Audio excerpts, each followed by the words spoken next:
Bab 10. Tidak apa-apa. Kalian tidak perlu memberikan kompensasi apapun. Aku hanya ingin adikku, Lukas, kembali. Itu sudah cukup, jawab Henny. Setelah dia sadar kembali dan yakin bahwa Chris berkata tulus tanpa trik tersembunyi. Tak berani membantah perkataan dari Henny, Chris langsung memerintahkan anak buahnya untuk melepaskan Lukas.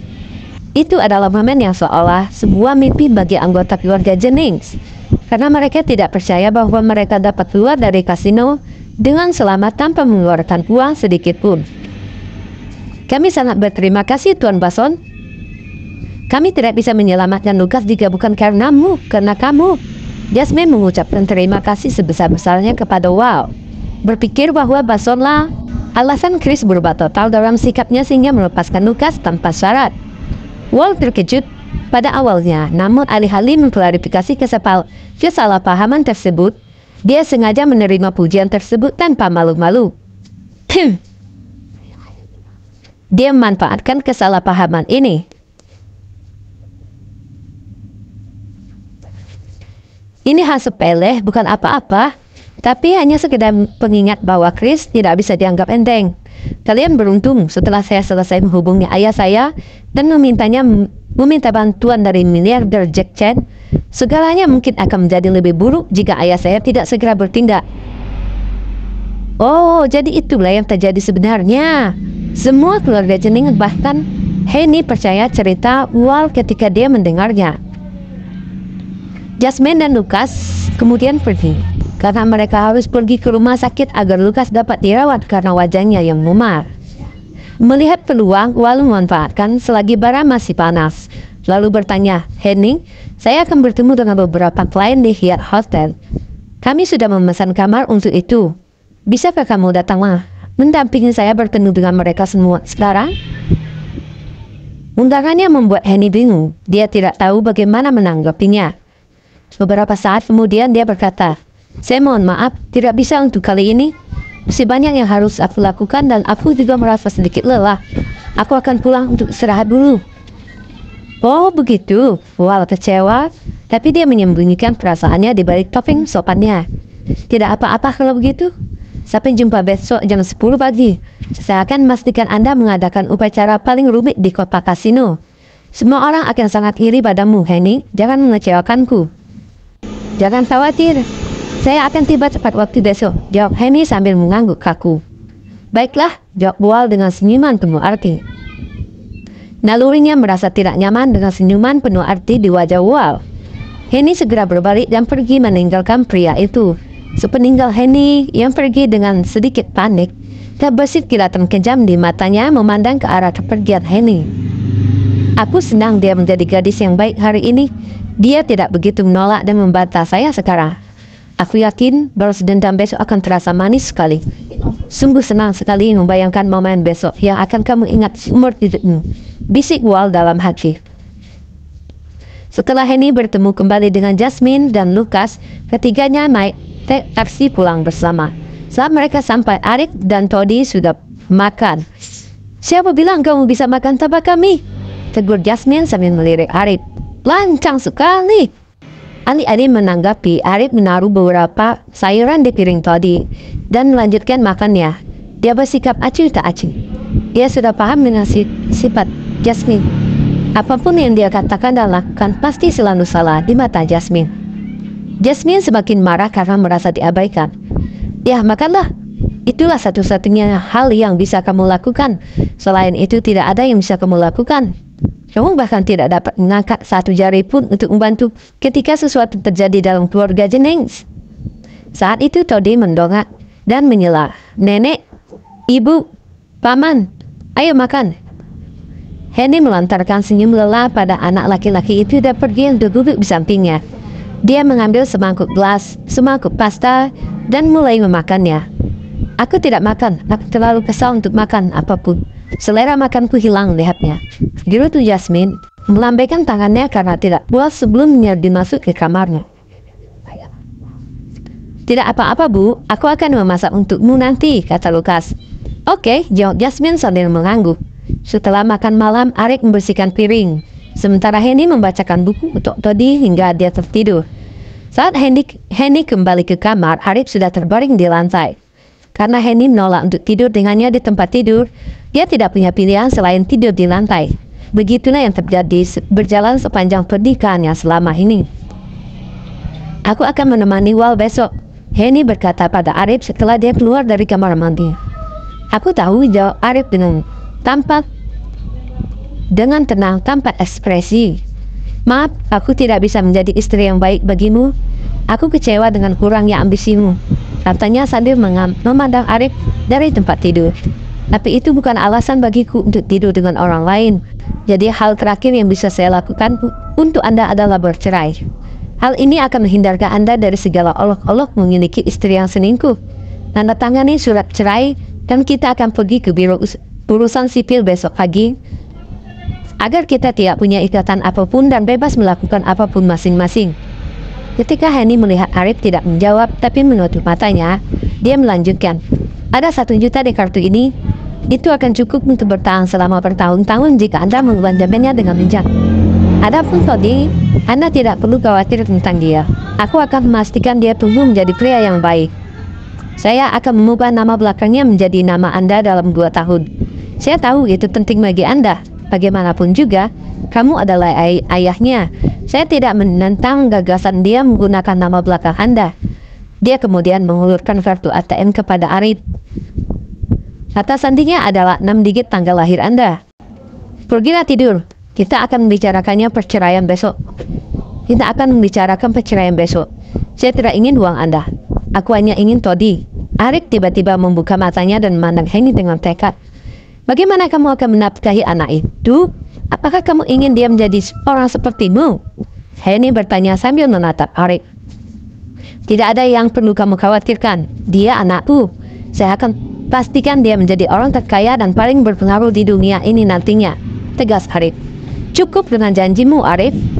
Aku benar-benar kecewa padamu. Terserah Anda untuk bercerai atau tidak. Lagi pula kaulah yang akan menjadi bahan tertawaan. Henny marah. Dia mematikan lampu dan menjatuhkan diri ke tempat tidur. Hanya Tuhan yang tahu apakah dia bisa tidur malam itu. Keesokan harinya, Henny masih belum berangkat ketika Arif sampai di rumah setelah mengantarkan Toddy ke taman kanak-kanak. Ayo pergi, sudah hampir waktunya. Aku akan mengantarmu ke sana setelah urusan di biro pencatatan sipil selesai, kata Arif. Henny terkikik mendengar tawarannya, merasa patah hati karena suaminya mengirimnya ke pria lain. Ironis sekali pikirnya. Tindakan Arif telah membunuh harapan terakhir Henny terhadapnya. Aku tidak akan masuk ke mobilmu yang rusak itu, katanya dan keluar dari rumah. Arif perhatikannya dengan tenang saat dia pergi. Lalu dia mengikutinya keluar. Ketika dia melihat Henny pergi dengan taksi, dia mengeluarkan ponselnya dan menelpon Jack. Apakah semuanya sudah siap? Arif bertanya. Ya, semuanya beres. Kami hanya menunggu instruksi Anda, Tuan Suryadi. Bagus. Pastikan untuk memeriksa ponsel Anda dan mulai bertindak saat Anda menerima SMS saya. Dimengerti, Tuan Suryadi. Kilatan ganas bersinar di mata Arif saat dia menutup telepon. Anda akan berlutut di hadapan saya dan memohon pengampunan di depan semua orang hari ini, Wal Bason. Bab 11. Setelah melihat sekilas ke arah taksi, dia mengikutinya dengan skuter listrik. Sementara itu, Wal tidak hanya memesan seluruh kotak kasino, tapi dia bahkan mengundang hampir semua teman universitasnya. Bagi publik, itu adalah pernikahan akbar bagi Henny. Namun secara pribadi, mereka semua tahu itu adalah reuni alumni. Wal berpakaian sampai 9 hari itu. Begitu dia tiba, ia menjadi pusat perhatian. Perhatian dan sanjungan yang ia terima dari orang lain meningkatkan egonya. Henny di sini, seperti yang diharapkan dari gadis paling populer di universitas. Dia cantik. Saat itu Henny masuk berjalan di karpet merah. Dia mengenakan gaun merah dan biasanya yang rumit membuat kecantikannya meningkat ke level berikutnya. Penampilannya yang memikat membuat semua orang termasuk Wal terpesona. Kebencian dalam diri Wal bertambah ketika dia memikirkan bagaimana wanita menarik itu memilih menikah dengan Arif, si pecundang, daripada dirinya. Dia menyesuaikan dasinya. Dia menundukkan kepalanya dan menjibir. Saat dia mengangkat kepalanya lagi, senyuman tenang menggantikan cibiran itu. Dia lalu berjalan ke arah Henny. "Henny, kamu di sini? Aku senang bertemu denganmu," Wal berseru ketika dia mencapainya. "Aku menepati janjiku dan kuharap kamu juga menepati janjimu," kata Henny dengan tenang. "Henny, kamu masih belum percaya pada aku? Aku hanya ingin kamu memahami apa yang ada di pikiranku dengan mengajukan permintaan itu. Mengapa saya menempatkan Anda pada posisi tertentu jika Anda hanya ingin meminjam uang?" Wal berkata sebelum mengangkat tangannya. Setelah ragu-ragu sejenak, Henny memeluk lengannya, kemudian melanjutkan perjalanannya ke karpet merah bersama Wal saat semua orang menatap mereka. Semua orang bertepuk tangan, tapi Henny pucat. Dia bisa merasakan tatapan mengejek dari teman-teman lamanya. Henny tidak tahu apakah itu niat Wal atau tidak, tapi dia tahu hanya rasa malu yang bisa dia rasakan saat itu. "Henny, betapa beruntungnya kamu. Anda adalah pasangan yang cocok untuk Tuan Bason, dan Anda berdua seharusnya sudah bersama sejak lama. Aku tidak pernah menyangka," salah satu teman sekelas perempuan bergumam dengan pura-pura cemburu. Wal memasang ekspresi kesal dan berkata, "Hannah, apa yang kamu bicarakan? Belum terlambat bagi Henny untuk menikah denganku sekarang." Tentu saja. Sudah tertulis di bintang-bintang agar Henny menikahimu sekarang, Tuan Bason." Teman-teman sekelas lainnya menimpali. Saat itu Wal mengambil sebuah kotak kecil berornamen dan membukanya untuk memperlihatkan sebuah cincin berlian. "Henny, hari ini bukan upacara akbar, tapi cintaku padamu tulus. Menikahlah denganku. Saya akan melakukan semua yang saya bisa dalam hidup saya untuk menjadikan Anda wanita paling bahagia di dunia ini." Wal berlutut sambil mengangkat kepalanya untuk menatap Henny dengan penuh semangat. Namun sorot mata Henny terlihat bingung menatap Wal yang dianggap tulus, mengingatkannya pada Arif. Saat itu mereka berdua sangat mencintai satu sama lain. Dia pernah menunggunya dengan penuh semangat juga. Dia tidak mengerti mengapa hal itu terjadi setelah pernikahan mereka. Tiba-tiba hatinya terasa sakit. "Henny, apakah aku akan menyelamatkan adikmu jika aku hanya mencoba menipumu?" Wal segera mengingatkannya ketika ia menyadari Henny sedang melamun. Saat itulah Henny tersadar kembali. Keluarga Jennings membutuhkan penyelamatan Wal, dan Wal juga menyelamatkan adiknya pada malam sebelumnya.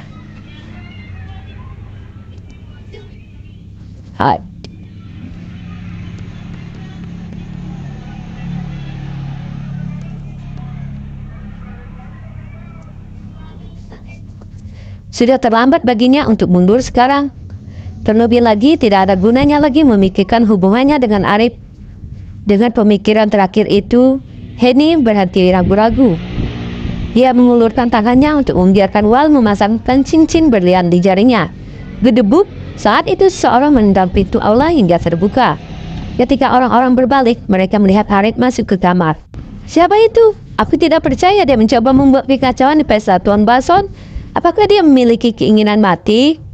Bukankah itu Arif, ketua kelas kita? Apa yang dia coba lakukan? Apakah kamu tidak tahu tentang ini? Arif adalah suami Henny yang dibawa ke dalam keluarga ini," kata seseorang yang mengetahui situasi Arif. "Apa?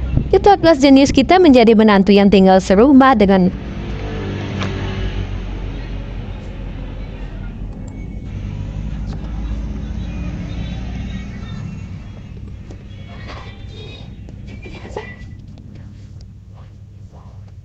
"Apa? Ketua kelas jenius kita menjadi menantu yang tinggal serumah dengan mertua?" Mereka yang belum pernah mendengar tentang situasi Arif semuanya tercengang. Kemudian mereka mulai menertawakannya. Berbeda dengan mereka, wajah Henny sama sekali tidak berwarna dan ekspresi bermasalah terlihat di wajahnya. "Mengapa kamu di sini?" Suara Henny lemah, seolah-olah dia bahkan tidak memiliki kekuatan untuk meneriaki Arif. Melihat kesuramannya menghancurkan hati Arif. "Henny, kenapa kamu begitu bodoh?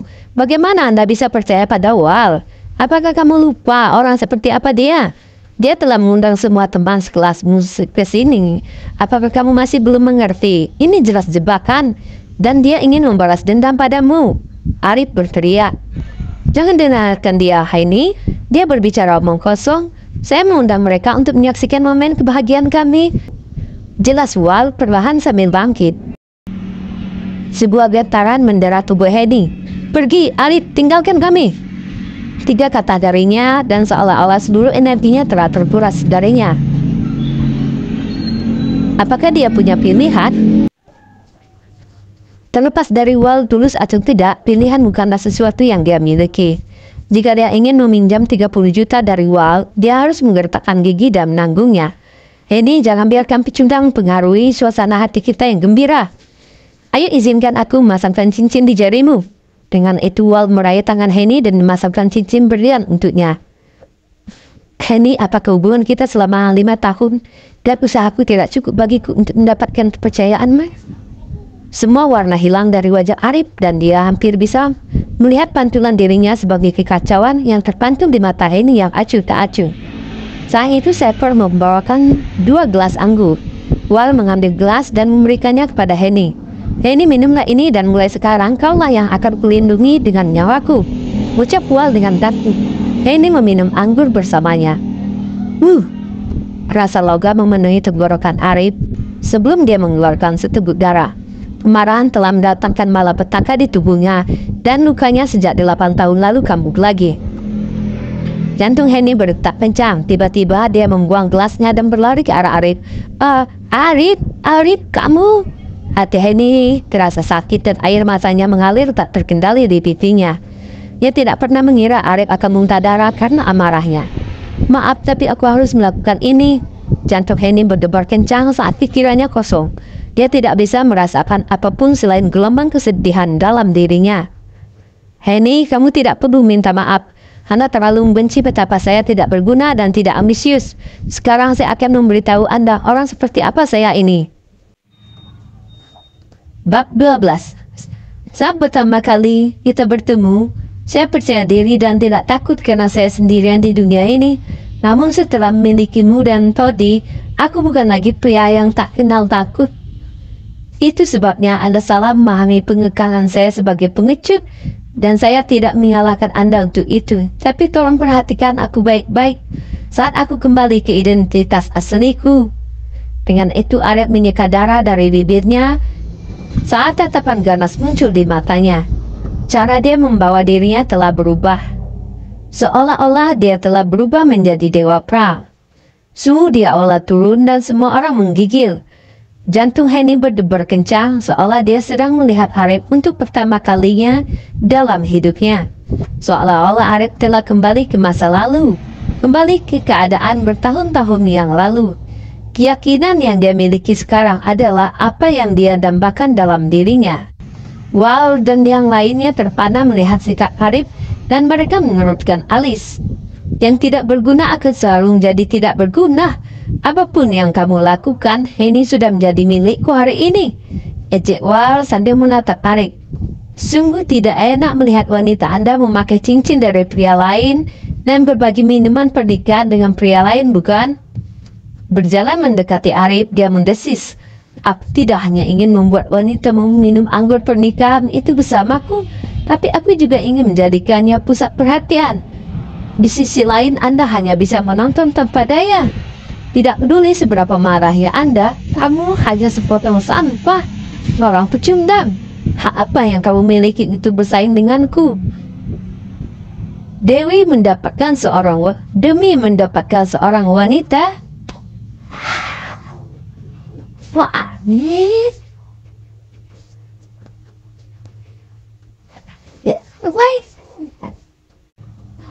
hak apa yang kamu miliki untuk bersaing denganku demi mendapatkan seorang wanita? Kemudian Wal bertepuk tangan. 5 pria kekar langsung muncul. Mereka semua memandang Henny dari ujung kepala sampai ujung kaki dengan tatapan bejat. Semua orang terkejut ketika melihat kelima pria itu, dan mereka bertanya-tanya, apa yang coba dilakukan Wal? Kelima pria inilah yang membuatmu menjadi suami yang istrinya tidak setia. Anda dapat menonton siaran langsung di dalam ruangan sebentar, atau Anda dapat tetap di sini untuk menonton proyeksi acaranya. Saya yakin Anda akan terpikat dengan pertunjukan 5 pria ini. Hahaha. Wal tertawa terbahak-bahak saat rasa balas dendam memenuhi dirinya. Apa maksudmu, Wal? Henny berbisik kaget. Bahkan jika dia adalah orang paling bodoh di dunia, dia masih bisa merasakan nada jahat dalam kata-kata Wal. Apakah kamu merasa tidak berdaya? Hancur? Menderita? Wal menoleh ke arah Henny dengan tatapan buas. Henny, kamu terlalu memikirkan dirimu sendiri. Apa kamu pikir aku menginginkanmu karena aku tidak punya wanita? Kamu hanya sisa dan aku bahkan tidak ingin menidurimu. 5 pria inilah yang akan menidurimu. Bukan itu saja, saya juga akan merekam semua prosesnya dan mengunggahnya ke internet untuk menunjukkan kepada seluruh dunia seperti apa gadis yang dulunya populer di sekolah itu. Nikmati waktumu nanti. Hahaha. Wal terus tertawa gila-gilaan. Dia belum pernah merasakan kebahagiaan seperti ini dalam hidupnya sebelumnya. Beraninya kamu menolakku saat itu? Aku akan membuatmu menderita kemurkaan dan balas dendamku.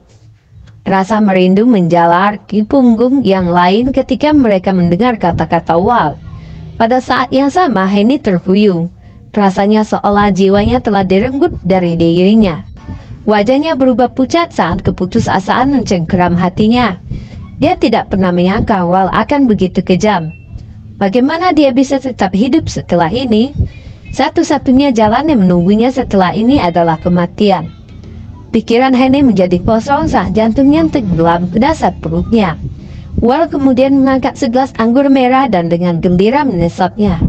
Kemudian dia mengeluarkan cerutu dan membiarkan server menyalakannya. Setelah menghirup sekali, dia meniupkan asap ke arah Arif. Arif, katakanlah, bagaimana sampah sepertimu bisa melawan? Hahaha. Anda punya waktu 3 menit lagi. Teruslah bersikap keren. Arif berkata sambil menatap Wal dengan dingin. Dia mencibir sambil mengeluarkan ponselnya untuk mengirim pesan. 3 menit kemudian kamu akan mohon kematian. Jadi hargai 3 menit terakhir kebahagiaanmu. Ada? Membuatku mohon kematian? Wal menegang sebelum menatap Arif dengan tatapan yang dia berikan kepada orang idiot. Saat dia memasukkan jarinya ke telinganya untuk menggalinya, dia berkata, itukah yang kamu katakan? Aku tidak mendengarmu dengan baik. Tuan Bason, dia bilang dia akan membuatmu memohon kematian 3 menit kemudian. Hana mengulangi sebelum tertawa.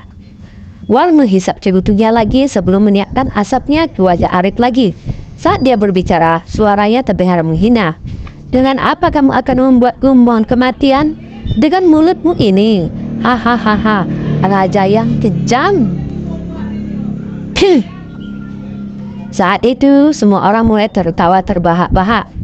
Saat mereka memandang orang bodoh, orang yang tidak berguna telah kehilangan akal sehatnya di tengah amarahnya. Ayo, mulai pertunjukan Anda. Biarkan aku mencari tahu bagaimana kamu akan membuatku menonton memohon kematian. Arif hanya melirik arlojinya dan berkata, 2 menit lagi. Tentu, aku akan menunggu. Arif terkekeh. Seperti yang diharapkan, dia akan meluangkan waktu untuk bermain-main dengan Arif. 1 menit lagi, kata Arif setelah beberapa saat. Ayo teman-teman, kita hitung mundur untuknya. Seru Wal mendorong yang lain untuk bergabung dengannya. 59, 58, 57. Semua orang ikut serta ketika mereka semua mengatakan Arif dengan ejekan di mata mereka. Dia ingin bermain keren, bukan? Kalau begitu, mari kita semua bermain bersama. Mari kita lihat bagaimana si bodoh ini bisa keluar dari sini. 10, 9. Alamat kemudian mereka meneriakkan 2, 1. Waktunya habis. Ada seringai puas di wajah Wal dan yang lainnya. Tapi Arif dengan tenang berkata, kamu benar, waktunya habis. Bab 13. Waktunya sudah habis. Tapi aku masih baik-baik saja, kata Wal sambil miringkan kepalanya ke samping dengan nada mengejek. Namun saat dia mengatakan itu, teleponnya berdering. Itu adalah telepon dari ayahnya. Yang kedua, panggilan tersambung. Suara marah ayahnya terdengar dari pengeras suara. Dasar bajingan, siapa yang telah kamu lewati? Anda cukup masukkan keluarga Bason ke dalam air panas. Tunggu saja, aku tidak akan pernah tahu kedamaian sampai aku sendiri yang hajarmu sampai jadi bubur. Apa? Wal tercengang. Apa yang sedang dia bicarakan? Sebelum Wal dapat mengatur ulang komposisinya, suara retakan terdengar dari ujung telepon yang lain. Ayahnya telah melempar ponselnya pada puncak kemarahannya. Kemudian panggilan lain masuk. Berita buruk, Tuan. Bank segera menyerukan penggalangan kontrak pinjaman 200 juta yang ditandatangani minggu lalu. Apa? Mengapa? Wal menjerit. Bank mengatakan bahwa keluarga Bason akan hancur. Memberi kami pinjaman sekarang sama saja dengan menyumbang untuk amal. Mereka tidak akan pernah mendapatkannya kembali. Omong kosong apa ini? Dialah yang kacau. Keluarga kami tidak akan pernah selesai. Bentak Wal sebelum menutup telepon. Namun detik berikutnya, teleponnya berdering lagi. Semakin banyak panggilan masuk dan telepon Wal tidak pernah senyap lebih dari 1 detik. Dia dibombardir oleh telepon. Berita buruk, Tuan Bason. Pekerja pabrik memberitahu kami bahwa Departemen Keselamatan Kebakaran mengatakan kami gagal dalam pemeriksaan dan kami akan menutup pabrik secara paksa. Tuan Bason, 3 pemasok kami telah mengumumkan bahwa mereka menghentikan kolaborasi dengan kami. Tuan Bason, polisi telah menangkap ayahmu. Berita buruk datang satu persatu.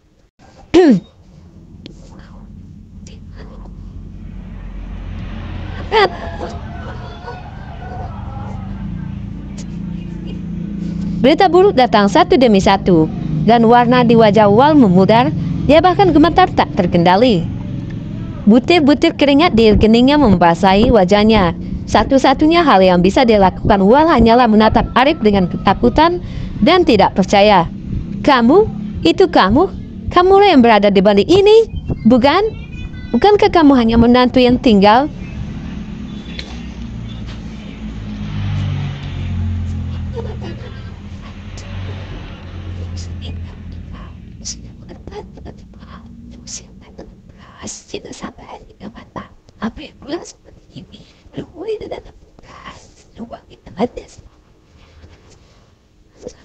Kamu, itu kamulah yang berada di balik ini, bukan?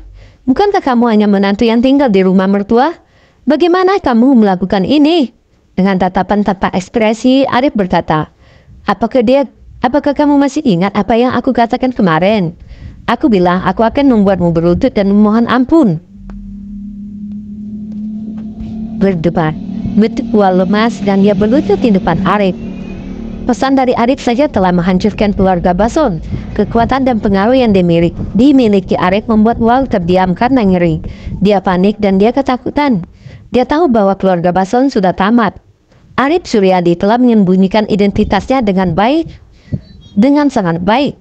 Wal yakin Arif memiliki kekuatan besar dengan kekuatan tak terbayangkan yang mendukungnya. Arif, Pak, ketua kelasku sayang. Saya minta maaf, aku tahu aku telah melakukan kesalahan sekarang. Aku bodoh dan bodoh memperlakukanmu seperti itu. Tolong beri saya kesempatan lagi untuk memperbaiki kesalahan saya. Tolong selamatkan keluarga Bason. Dia terus membenturkan kepalanya ke tanah dengan panik saat dia memohon pengampunan. Darah merembes keluar dari dahinya. Semuanya tercengang. Mata mereka terbuka selebar kuali dan rahang mereka menggantung seakan mau lepas. Sungguh sulit dipercaya. Arif Suryadi, menantu laki-laki yang tinggal di rumah mertuanya, telah menghancurkan keluarga Bason yang perkasa hanya dengan satu pesan teks saja. Terlebih lagi putra keluarga Bason, Wal Bason, berlutut di hadapan Arif dan memohon belas kasihan dan pengampunan dari Arif. Oleh karena itu, orang-orang tidak mau bertanya-tanya apakah ketua kelas mereka benar-benar hanya menantu yang tinggal di rumah mertua yang tidak berguna. Bahkan Henny melebarkan matanya saat menatap wajah Arif, tak percaya dengan yang disaksikannya. Rasanya Arif menjadi orang asing baginya sekarang. Emang benar, Arif di depannya bukanlah Arif yang sama yang pernah dia kenal sebelumnya. Pada saat itulah dia teringat bagaimana Arif terus bersikeras bahwa dia bisa memberinya 30 juta untuk membantu keluarga Jennings. Namun, dia tidak berani mempercayainya saat itu, berpikir bahwa dia memiliki kemampuan yang berlebihan. Tapi sekarang, perasaan pahit mulai tumbuh di hatinya. Dia tahu bahwa hubungan 5 tahun Nibat tahunnya dengan Arif tidak akan pernah bisa kembali seperti dulu saat matahari terbit keesokan paginya. Susunya tumpah dan sudah terlambat. Retakan yang tidak dapat diperbaiki muncul di rumah yang mereka bangun sendiri. Namun pada saat yang sama, gelombang kemarahan tiba-tiba muncul dalam dirinya. Ia tidak bisa bertanya-tanya. Jika Arif mampu, mengapa dia berbohong padaku? Mengapa dia lebih memilih dikenal sebagai menantu yang tidak berguna dan dimarahi oleh ibu saya daripada mengungkapkan identitas aslinya? Apakah dia pernah mencintaiku? Arif, tidak, Pak, tidak. Tidak, tuanku, tuan, tolong lepaskan keluarga Bason. Jika kamu menunjukkan belas kasihan kepadaku dan keluargaku, mulai sekarang aku akan menjadi anjing kampung setiamu. Wal benar-benar ketakutan. Dia adalah keturunan yang lahir dengan sendok emas, belum memulihkan dirinya dari kejatuhan karena kasih karunia. Yang terpenting, ayahnya baru saja dibawa pergi oleh polisi. Dia yakin Arif akan mampu memenjarakan ayahnya selamanya hanya dengan satu kata darinya. Berapa lama ayahnya akan bertahan di sana sepenuhnya bergantung pada suasana hati Arif dan kekuatan yang mendukungnya. Terlebih lagi, apakah Arif akan membiarkannya pergi setelah dia menjebak Henny dan permalukan Arif? Jawabannya jelas tidak. Benar saja, sekelompok petugas polisi menyerbu masuk pada saat itu. Siapa Wal Bason? Salah satu petugas bertanya. Tubuh Wal menjadi dingin karena ketakutan dan dia hampir pingsan. Apa yang paling dia takuti telah menjadi kenyataan. Bab 14. Tuan, tolong lepaskan aku. Kami pernah menjadi teman sekelas. Jika kamu mengampuniku, aku akan menyetujui semuanya. Wah, menangis saat itu. Udara dari dahinya menyatu dengan air mata dan mengalir ke pipinya. Dia tampak tidak enak dilihat. Saat yang lain melihat kedatangan polisi, tidak ada yang berani bersuara. Bawa kembali semuanya untuk diselidiki. Saya yakin beberapa dari mereka pernah melakukan hal bodoh sebelumnya. Kata Arif kepada petugas sambil mengusir Wal darinya. Bukankah mereka senang mengejekku tadi? Saya akan memberi mereka pelajaran hari ini. Setelah mendengar kata-kata Arif, orang-orang lain di ruangan itu menjadi tertekan. Arif telah menyelamatkan keluarga Bason dalam hitungan menit, dan mereka hanyalah semut dibandingkan dengan keluarga Bason. Maka banyak dari mereka mulai memohon belas kasihan. Arif, Pak, kami meminta maaf. Kami seharusnya tidak menghinamu. Saya tahu kalian bertingkah seperti binatang.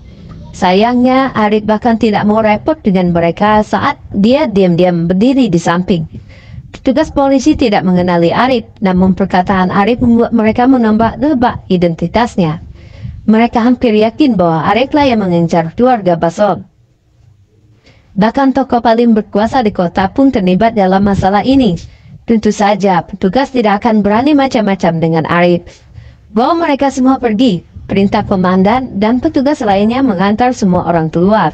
Para petugas tidak mengenali Henny, jadi mereka juga akan menangkapnya. Meski begitu, Arif berkata, "Dia istriku." Petugas yang menahan Henny tersentak kaget sebelum dia buru-buru melepaskannya. Henny merasa seperti berada dalam mimpi ketika dia melihat polisi mengawal orang-orang keluar. Sementara itu, Arif hanya melirik genangan darah yang dimuntahkannya tadi sebelum diam-diam berbalik untuk berjalan keluar. Arif! Henny berteriak dengan gigi terkatup. Dia berhenti tapi dia tidak berbalik. Kaulah yang berada di balik semua ini kan? Dia bertanya dengan suara rendah. Orang terkaya di kota kenangan, Jack Chen, adalah orang di balik ini, termasuk runtuhnya keluarga Bason. Jawab Arif. Perkataannya setengah jujur. Apa? Kenapa dia mau membantumu? Henny bertanya. Karena aku pernah menyelamatkannya sebelumnya. Dia harus membalas budi, jawab Arif sambil terdengar tidak berperasaan. Dia menyelamatkan hidupnya sebelumnya. Orang terkaya membalas budi. Itu menurut Henny. Segalanya masuk akal. Karena dia tidak percaya bahwa Arif adalah orang di balik seluruh kejadian itu. Hanya tokoh berpengaruh seperti miliarder Jack Chen yang mampu menghancurkan keluarga Bason seperti serangga. Apakah itu pria yang mendukungmu? Tahukah Anda dia tidak akan membantu Anda lagi setelah utangnya dilunasi? Aku hanya berharap kamu akan bekerja lebih keras seperti yang kamu katakan. Saat itu Arif sudah keluar dari kamar Jack sedang menunggu di luar. Tuan Suryadi, Jack buru-buru menyapa. Tidak buruk, Arik mengangguk dan menepuk bahu Jack sebelum berangkat dengan skuter listriknya. Jack sangat senang dengan pujian itu, dan dia baru berani mengangkat kepalanya setelah Arik pergi. Ketika Henny menyadari bahwa Arik telah pergi tanpa menunggunya, dia menghentakkan kakinya dengan marah. Keangkuhanmu tidak beralasan. Anda hanya cukup beruntung telah menyelamatkan nyawa miliarder itu. Kami akan melihat apakah miliarder itu akan membantu Anda lagi setelah ini, gerutu Henny. Bu, nama saya Jack Chen. Senang bertemu dengan Anda. Jack segera memperkenalkan diri kepada Henny. Apa? Kamu adalah orang terkaya di kota kenangan? Henny tersentak bertanya-tanya mengapa Jack berbicara dengannya. Bu, saya dengar Anda sangat membutuhkan 30 juta. Ketua kami yang baru diangkat telah menyatakan keinginannya untuk membantu Anda. Dengan itu dia mengeluarkan cek tertulis dari PT Poseidon dan menyerahkan kepada Henny. Bu, ketua kami telah memberitahu kami bahwa 30 juta ini bukanlah sumbangan untuk keluarga Jennings. Setelah bisnis keluarga Anda kembali ke jalur semula selama setahun, uang tersebut harus dikembalikan kepadanya. Kalau tidak, dia akan mendapatkan bunga juga, kata Jack. Apa? Henny bingung saat dia mengambil cek itu. Banyak sekali pertanyaan yang ingin dia tanyakan pada Jack. Namun Jack berbalik dan masuk ke dalam mobil sebelum berangkat. Dalam waktu singkat, Henny satu-satunya berdiri di luar gedung. Berkedip kebingungan, dia kemudian mempelajari cek itu beberapa kali dan memastikan keasliannya. Begitu dia sampai pada kesimpulan itu, dia mendapati dirinya mempercayai kata-kata Jack. Namun, lebih banyak pertanyaan muncul di kepalanya ketika dia sampai pada kesimpulan itu. Mungkinkah Jack adalah ketua PT Poseidon? Dari mana asal ketua baru ini dan mengapa ketua baru membantu saya? Pikir Henny seperti tali yang kusut. Dia bingung. Saat itu sebuah taksi melewatinya. Dengan lambaian tangannya, dia kemudian memanggilnya dan pulang dengan mengendarainya. Yah, aku punya uang sekarang, sebaiknya aku menggunakannya dulu. Ketika Dewi Jennings dan yang lainnya mendengar bahwa Henny pulang lebih awal dari yang diharapkan, mereka bergegas menunggu kedatangannya. Saat Henny masuk ke dalam rumah, dia disambut oleh pemandangan neneknya dan yang lainnya yang lagi duduk bersama di ruang tamunya. Henny, bukankah kamu berjanji padaku bahwa kamu akan menemani Tuan Basong selama 3 hari? Mengapa kamu tidak menepati janjimu? Dewi menegur, wajahnya muram diliputi kemarahan. Bersambung ya sobatku semua. Terima kasih pada sobatku semua yang sudah setia mendukung channel kami. Semoga sobat semua diberi kesehatan, dimudahkan dan dilancarkan semua aktivitas dan rezekinya. Amin ya robbal alamin. Terima kasih. Assalamualaikum warahmatullahi wabarakatuh.